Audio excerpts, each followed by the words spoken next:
Bien, donc mon nom c'est Christelle Dumas. Je suis enseignante d'économie du développement et d'histoire économique à l'Université de Fribourg. Je suis française.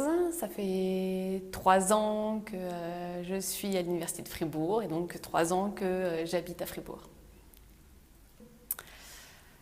Alors, je ne vais pas vous mentir, c'est plus un concours de circonstances qu'un vrai choix. L'historique de ça, c'est un projet familial. Donc, on habitait en France et puis on voulait partir à l'étranger avec les enfants, voilà, en famille. On n'a pas fait grand chose pour en fait, puisque les enfants étaient encore petits. Et ça nous est vraiment un peu tombé dessus, et donc on s'est dit, ouais, on fonce quoi, c'est vraiment une super opportunité.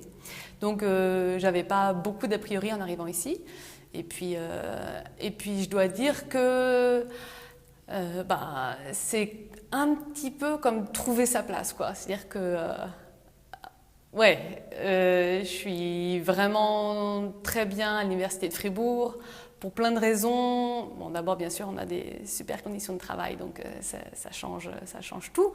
Mais pas que ça, c'est-à-dire qu'on a aussi un plaisir à enseigner. Les étudiants, ils viennent de plein d'horizons, ils ont des parcours qui sont variés, des histoires qui sont variées. Moi, j'ai beaucoup de plaisir à discuter avec les étudiants. Et puis bon, la vie à Fribourg, elle est quand même très très agréable, donc ça aide beaucoup.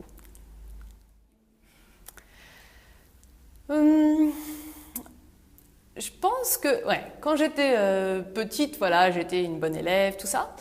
Une fois que j'ai passé le baccalauréat, enfin donc le MATU,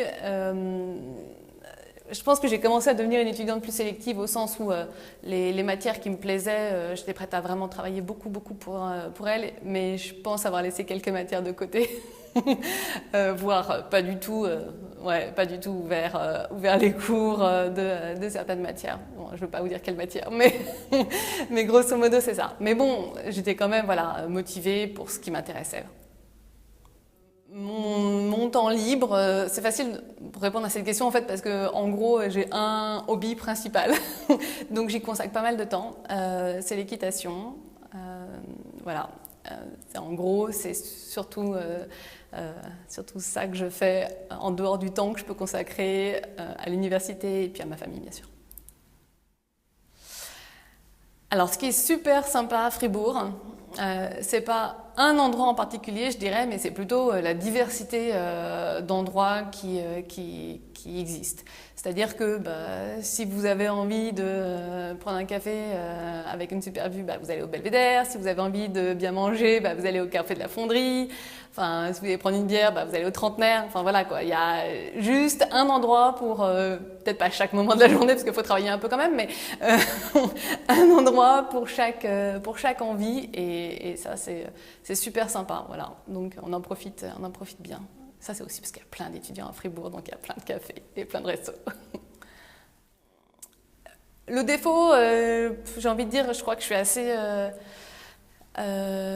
impatiente et un peu aussi assez exigeante, donc il faut que les choses elles aillent vite et qu'elles aillent comme j'ai décidé qu'elles devaient aller, donc j'imagine que ça ne doit pas être toujours plaisant. La qualité, je sais pas, j'imagine que j'ai de l'intérêt pour des choses variées et que ça c'est voilà, une qualité. Voilà. Je pense que, et ça c'est plutôt un conseil de vie, c'est rester ouvert au monde quoi, en gros. Il y a plein de choses qui se passent dans le monde, il y a plein de choses malheureuses qui se passent dans le monde, mais il y a aussi plein de découvertes tout le temps. Et quelque chose que personnellement je trouve vraiment super sympa, c'est juste d'écouter la radio. On découvre tellement de choses tout le temps en écoutant la radio, c'est assez fantastique moi je trouve. Et en fait, ça ouvre des perspectives, c'est-à-dire que c'est pas juste une façon d'occuper son temps, c'est vraiment aussi le fait de rester connecté au monde dans lequel on est, de comprendre les enjeux, tout ce qui se passe. Et ça, je pense que c'est important pour les étudiants, mais pour tout le monde en fait, mais aussi pour les étudiants.